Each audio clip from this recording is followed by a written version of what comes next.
Hey writers, it's Megan in All Writers Welcome, and I wanted to talk today about how to get good beta readers. You're writing a book, you're working really hard on it, you're going through all this effort, and at a certain point, it's time to send it out to people and see what they think. So I want to get started by talking about who beta readers are. We get a lot of questions, how do I find good beta readers? And I don't think this was a term that was overly familiar to me when I first started writing, and we may toss it around a lot. So I think it's worth defining. So the beta in beta readers is as in the letter B, meaning these are not the first people to read your story. So that's one thing to be very clear on. Your beta readers are just like beta testers for a product. They are not the first people who are reading your book. The very first person who should be reading your book is you. And you may be working with other trusted people who are your, let's call them your alpha readers. Alpha readers would be friends and family that you feel comfortable sharing your book with. They might be a writing critique group that you're part of in person or online. They might be a developmental editor you're working with, somebody that you have hired or are lucky enough to snag for free to help you bounce ideas off of and really work on clarifying your story as you write it.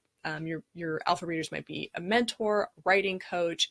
So these are people who are hearing ideas as they develop and you're working with them. Or they might be people you give a finished story to and they're the very first eyes on it. But that is going to be a gentler read, and that's going to be somebody who is helping you craft the story.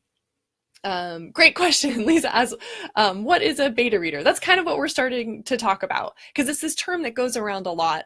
And basically a beta reader who is somebody who is as close to a regular reader out in public as you can get before you release your book. Oh no, oh dear, your sound is off. Okay, well, maybe you can watch the recording later, but great question. I'm so glad you asked that. And when you do get a chance to watch the video later, Lisa, that's exactly what I am the point I'm talking to today, because we use the term all the time. So a beta reader will be somebody who is close to being the general public. And the reason it's really important to be clear on this is because if you're sending your writing out to a beta reader, you want to make sure you do it at the right time for you in writing. You want to make sure you're handing off something that is polished enough. And you also want to know what to expect, what you're going to get from this reader. Okay, so after you have gotten some feedback from the people in your close circle, and you've gotten some feedback and comments from them, and you've taken things under advisement, and you have done your own revisions and found everything that you wanted to make changes. You know, all of the splinters, all the things that stuck out the wrong way to you. Hey, Carlise! Ooh, how exciting to have you on the live! Oh, lovely to have you here. So once you found everything that you can find, and once your first readers have found everything they can find, it's ready to go out into the public. And I think a mistake a lot of writers make is they get done writing. I mean, we all get done with our writing. We all reach a certain point, we go, I just can't look at this anymore. And that is not the time for you to send things out to beta readers, because you need to make sure you feel happy with what you have. So it may be time to put it in a drawer, it may be time to take a break, maybe time to get some more structured checklists for your revising so that you know what you're looking for. Absolutely fair to take a break. But you don't want to send things off to beta readers just because you're sick of your writing. Oh, I'm done. You know, your turn to look at this. Because again, your beta reader is like a beta tester for a product. You know, if you think about some of the softwares that are out right now, they may be in beta testing mode, but they are available to the public. So for example, BeLive TV, which is a software that lets you record videos and put them live to Facebook. They were in beta testing, which meant you could use the product for free while they worked out the bugs. This did not mean they slapdashed it together and put it out there and hoped it worked. this meant they went through and they found everything they could find to fix and then needed real people to use it to see what came up additionally. So, from that perspective, your story has to have all of its bugs fixed. Anything that you know of that's come on your radar that you can find, and you go back through it and make it better. But you need the feedback from other people. So beta readers are hugely important because you're writing a story that you want other people to connect with. And hopefully you have a really clear idea of how you want them to receive your story. Hopefully you've already mapped out, created a mission statement for your book and thought, okay, I know I want people to connect with this character the most, and I want them to hate this character over here, and at the end I want them to walk away feeling and thinking, whatever it is. If you're really clear on that, then when you start asking for feedback from beta readers, you're going to know whether your intention worked. You're going to know whether this happened the way you want it to happen. And if you don't have a really clear mission statement, then you just need to be listening very carefully when you get feedback from your beta readers. What are people saying? Does that sound like the kind of thing I want? If I didn't have it mapped out completely ahead of time, now that I'm hearing it, is that what I want? All right, so let's talk about how you can get really good feedback. There's nothing special about the people who are beta readers. And the importance of that is that you want them to react the way the general public, you want them to react as readers do. Oh, hey, Carrie, glad you made it. So it's not necessary to find people who were English majors or who studied creative writing. You want to know how the people who are going to end up reading your book will react. So it's wonderful if you can find people who dig the genre you're writing in or who are at least familiar with it. But short of that, look for people who are readers. Just look for people who read all of the time and who enjoy reading and who know what is supposed to happen in a good story. Those are the people you want. So don't worry about trying to find somebody who is specialized and has a background in literature. With one caveat.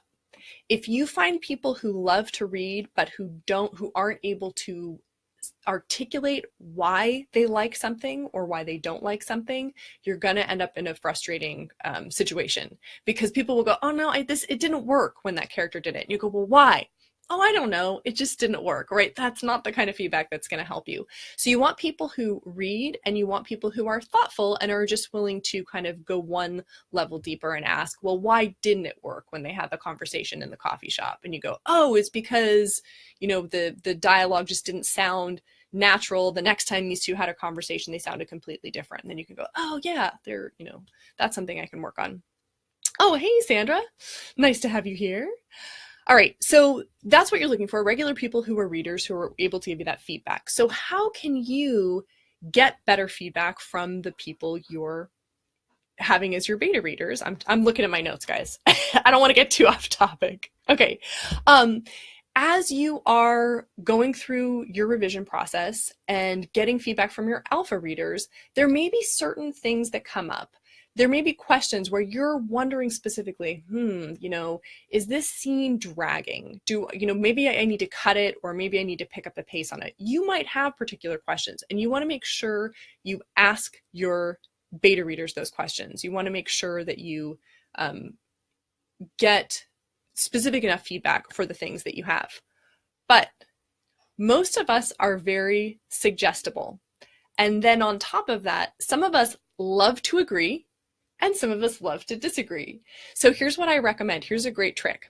If you know that chapter 4 is the place where you've kind of had that feeling of like, oh, it might be dragging this, I might need to pick up the pace on this scene, and I might need to just cut the scene, refrain from asking people, is chapter 4 lagging? Instead, ask the question, hey, are there any scenes where you felt bored? Were there any scenes that you thought were, slowing down the pace of things? Just put it in as that. And if people come back and go, oh yeah, chapter 4, I just was, wondering why it was in there, that they're confirming what you were worried about. But you're not planting the idea. You're not encouraging people to find something that they wouldn't have otherwise. So definitely ask questions that relate to the concerns you have. You know, is this part slow? Another question you might ask, and in fact, in the coaching call for the All Writers Welcome Academy we had this past week, we had a really great conversation about making sure our characters feel real and they don't feel kind of like cookie cutters, or like you went to the character store and said, you know, I'll take a grandpa with a hat and a pipe, and he's like a very flat character, and he just, seems not to have any depth to him. So that's another great question to ask your beta readers. Were there any characters who didn't feel real to you, who didn't feel realistic or believable? But again, if you just leave it open, then you'll really find out what your readers think, as opposed to just leading them or suggesting them. Once you get feedback like that, or once you get feedback from your beta readers, it's really important that you keep an open mind. You certainly don't have to make the changes that other people are suggesting.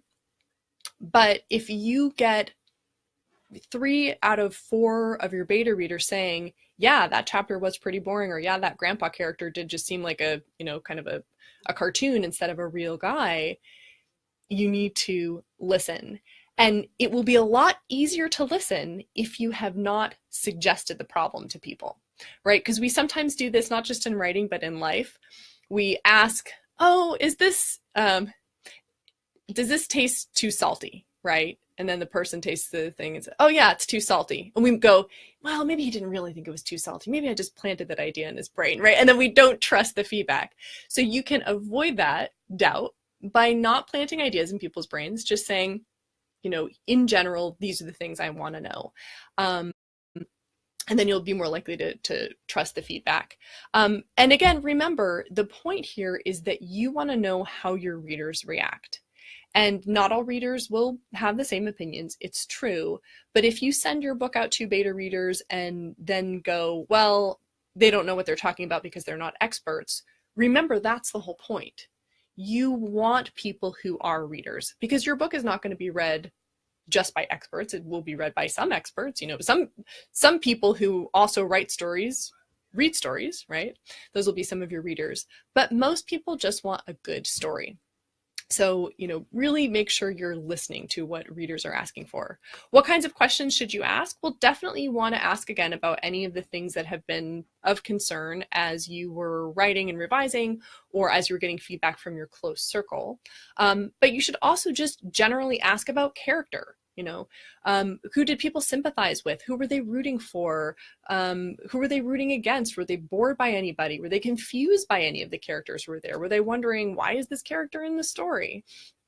Things that are about where their sympathies lie will really help you determine if you achieved your goal. If you're writing and you want us to really care about a character, ask who we cared about, ask who we didn't care about, ask who felt real and believable. Let's see, Carrie says, if I cut a couple of the smaller scenes, it would solve a lot of the issues I'm having with my revisions. I love that solution. So sometimes we solve problems and make them so much more complicated. In fact, this happened with a writer I was working with in the spring, and she was going back through and it was a scene, okay, but then if Elliot did this in this scene, then that means prior to that scene you would have to have done this, which means then you would have to explain the backstory as to why that's at the hotel, and this whole rigmarole. And she looked at it and she went, or I could just cut this one, interchange of dialogue, problem solved. So I am a huge fan of that, Carrie. If you feel good about that, I would say go for it, because again, sometimes, all the complications we add by trying to solve something just make it untenable for us as authors, and sometimes also make it unappealing to our readers because they can kind of hear the complexity going on in there. Okay, so I went over some questions that you could ask based upon about character. Ask about pacing. Ask which scenes were boring. Ask people where they wanted you to spend more time. Was there anything that rushed by too quickly? Ask them about the the plot? Did they have questions? Were there places that were confusing?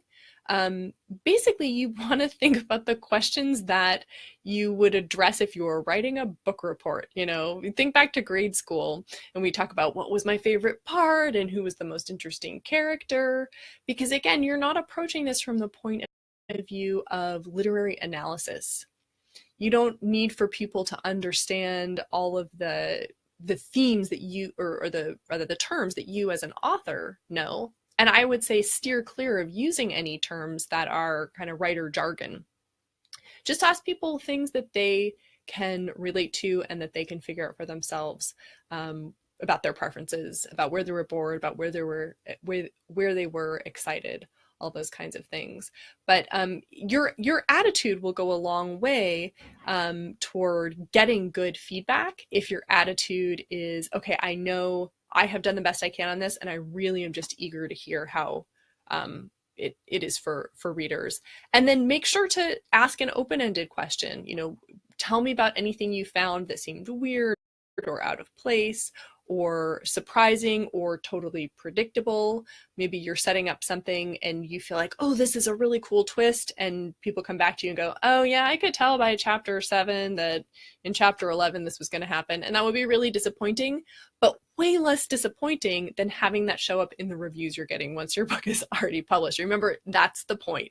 This is a place where you want people to be honest and really hone in on anything that is not working for them in your book, because this is your opportunity to fix it, right? Again, if you think about from the point of view of people putting out software and they want beta testers because they don't want, you know, Apple doesn't want to put out the new phone that has bugs in it and have thousands of people, millions of people, you know, disgruntled. You don't want to publish a book and have tons of reviews coming in saying this story was boring or it didn't make sense or why did that character do that. You want to just get that feedback from a few people in private, as hard as it is. Okay. Other people have questions or comments or feedback about beta readers.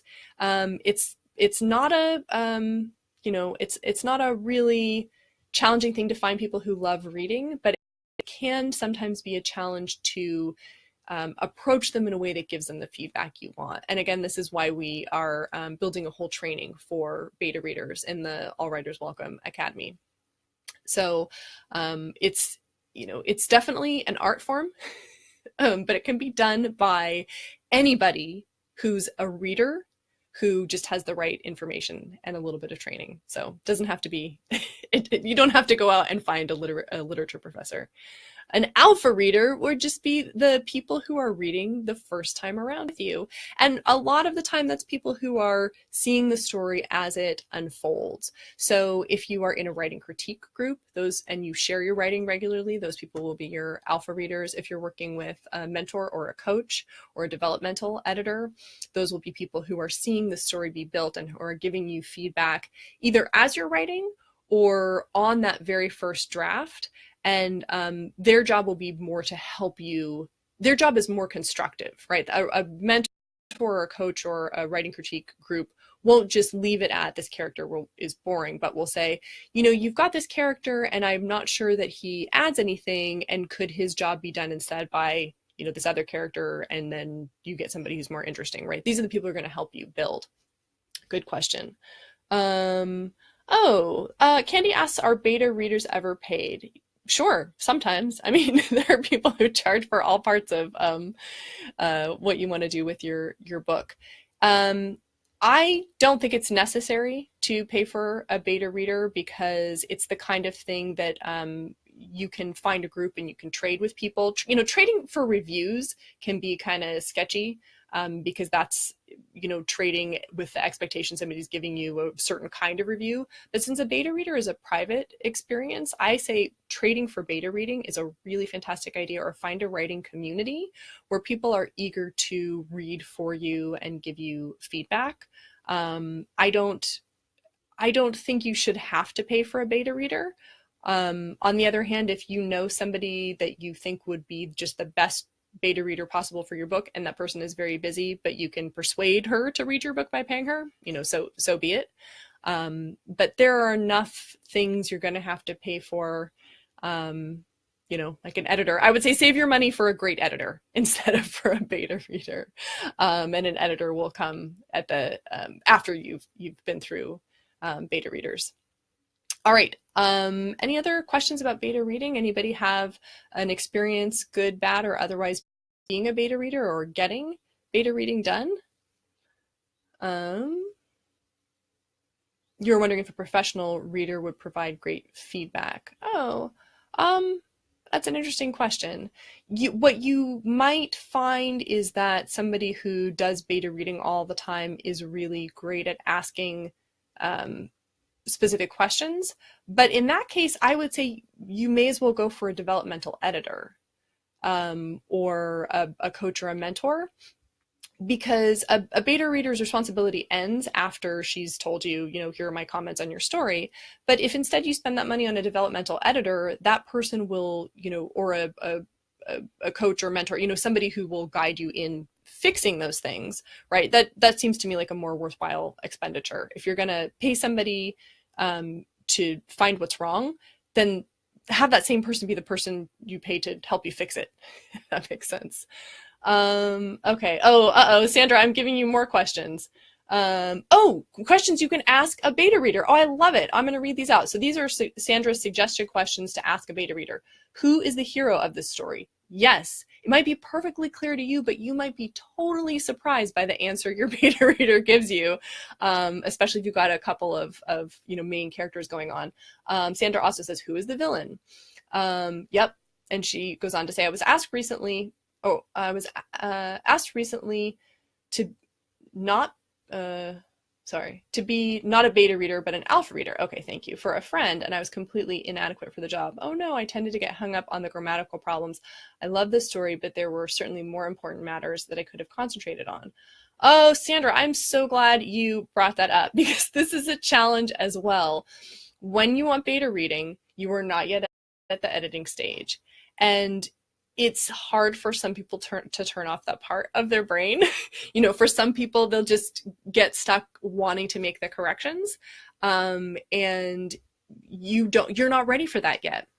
Because who knows, you may cut that whole scene, right? It's not worth going through and fixing all of the spelling and the comma placement if it turns out that was one of the scenes that people found, was boring, and I'm cutting it anyway. So that's really important. You want that clarity with anybody who's going to be a beta reader. This is not about editing. I'm not ready for the final corrections yet. Please just tell me about the story. Yeah. So important. I'm really glad you brought that up. Yay, Candy, I'm glad you're here. I hope you found it helpful. I am going to wrap, but let's keep the conversation going. As always, use the comments if you have more questions about beta readers, or if you have an experience about beta reading that you want to share. I think that's really helpful for other people to know about. And as I said, we're building a beta reader training in the All Writers Welcome Academy. The All Writers Welcome Academy is the subscription service that Ella and I have, where you can come and do courses and learn about writing and self-publishing and marketing your book. And we do live coaching calls, and we're building community. We're building spaces where you would know other writers that you can ask to be your beta readers and get feedback from, and build that kind of community. So we are going to be hosting a tour of the Academy next Wednesday. I forgot what day it was, guys. Today's Thursday. So next Wednesday, the 16th, we'll be doing a live online tour of the Academy and talking about it. So if you want to join us for that, we'd love to have you. I will put a link in the comments for this video. Sandra's got another comment. For instance, I could have put a couple of commas that would have made that would have made your last comment more clear. Oh, nobody expects proper punctuation when we're writing in real time, Sandra. Oh my goodness. No, that was me trying to read on the side of the screen, and yeah, that was me, not you. Thanks so much, everybody, for being here, and thanks for being in the group. I wish you happy writing. Take care. Bye.